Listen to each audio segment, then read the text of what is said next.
My name is Margaret Ann Windsor, and I've got my coffee cup here. That's the only way. I don't know what. I've done three. This is the fourth one. And I'm not going to go back and give background on all of it. Um, I'm just going to say I'm Margaret Ann Windsor, and I was kidnapped in 41 and brought to the United States. I'm the legal heir. I'm Victoria II. My father is King Edward VIII, who married Claudia Ruth O'Keefe, Georgia O'Keefe's sister, and he never had anything to do with the American spy, um, Wallace Simpson. She married an imposter. My Uncle George VI is illegal. He helped take down his own brother, and he helped kidnap me, his niece, the real monarch. So the treaties and everything are illegal. The United States installed in the New World Order the Jews, the Rockefellers,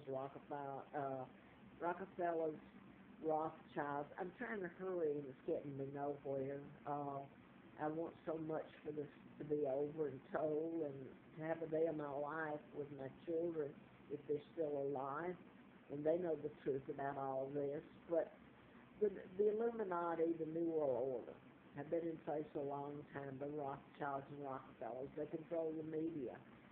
And they helped in my kidnapping. Joe Kennedy was ambassador, thus the JFK cover-up, the Warren Commission, because it would have told about me and my kidnapping. Now then, I wanted to, what I was trying to get across at the moment is I'm 75 years old, and something they did to me when I was kidnapped, and I know what it was.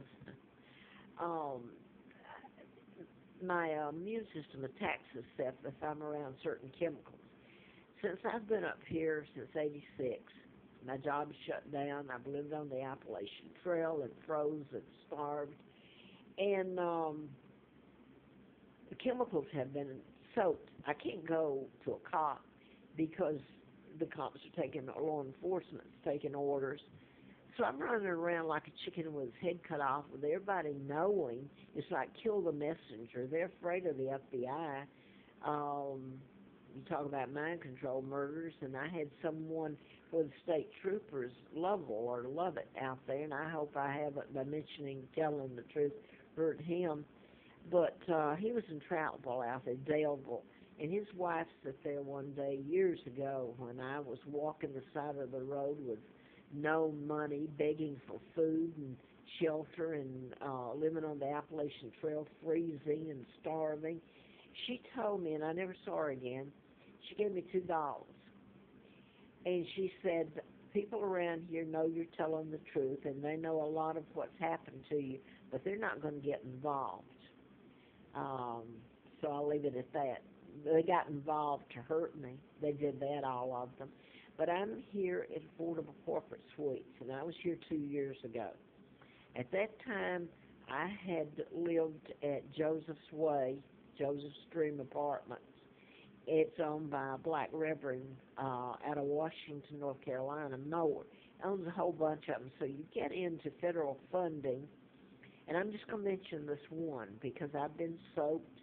They bring in a Navy SEAL there, and this is after I'd been soaked, and you can't believe what happened there. So I had, Navy SEAL was maintenance.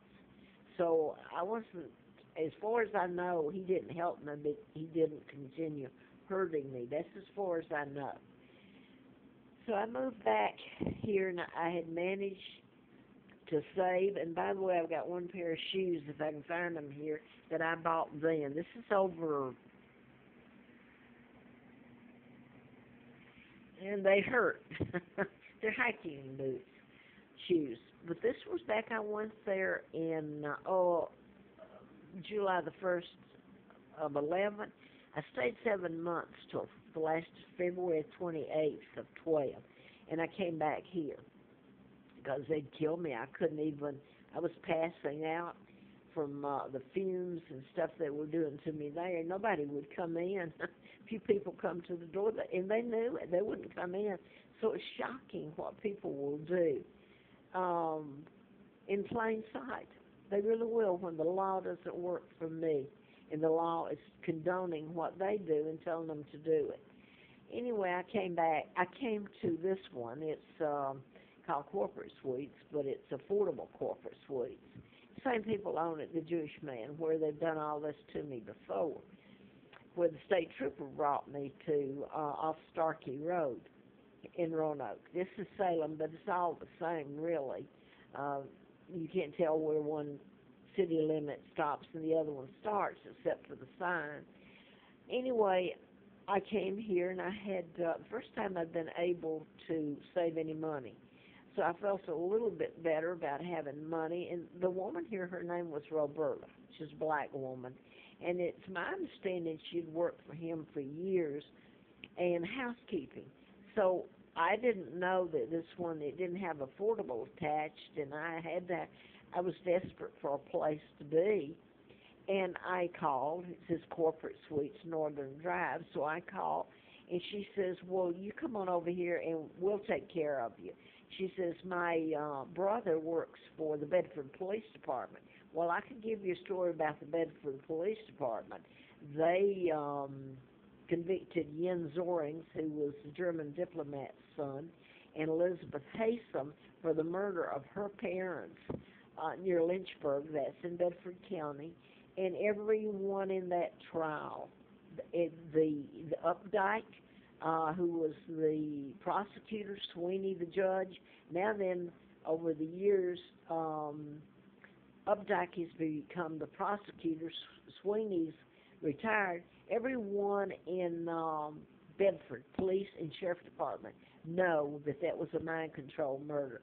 Now then, Jens Zorings is in Buckingham, Virginia State Prison for a murder he didn't commit. Elizabeth didn't commit it. It was her parents, Derek and Nancy, who was killed with a butcher knife. So everyone knows about that. That's Bedford County. So she says her brother works for Bedford Police Department for me to come on over here, and they'll make sure I'm okay. I came over here, and that woman, Roberta, what she did to me while I was here, soaking me with chemicals, and wouldn't even let me open the window. And the owner, who's Jewish, knows all about it. The past, he's known about it, and he knew about that, and I'm sure he knows that I'm here now. I'm back here now. And people will say, well, why do you go back? Because I have nowhere else to go. I have been run when I try to leave. I have no money. Rather than asking me questions, my thing is, why don't you try to help me instead of hurt me? They pass the buck is what they do, and they don't care.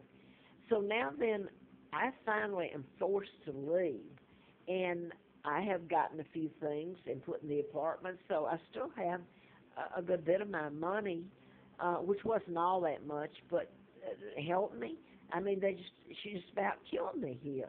So I ended up leaving and throwing all my stuff in the trash because I can't carry it and I have nowhere to go. So by the time I'm bumped from get a cab and dragging my few things I've got left and going to a motel, trying to find something else, I've lost my money. I'm down to zilch. Now then, I'm going to fast forward to back here now. I left Quality Inn Airport where I'd stayed 14 months. I'd sucked up the chemicals there and really sick. It causes me to have vertigo and besides, well, I can't walk. It's destroyed my kidneys and liver and lungs and everything, besides the quality of life. Okay, the Patels and the Shaws buy it out. And a month and a half later, I'm suddenly told to leave, and I'm dragging my stuff, and I can hardly walk. You should see this. They should put it on camera on that, What Would You Do, that program, and see how the rest of the country reacts to it. It's hideous. And do you know these very people that work there that I spoke to on a daily basis did nothing to help me. They were afraid of losing their jobs. So I called here. By the way, while I was there, the one apartment they told me, not apartment, it's room, that I either had to go to that one or I'd have to leave immediately. Well, I can't call the cops, you understand. They'll tell me they'll arrest me. It's almost gone now, but it was awful. It was a stave sticking out, 3 of them in the room. and it bled. It was horrible. Nope.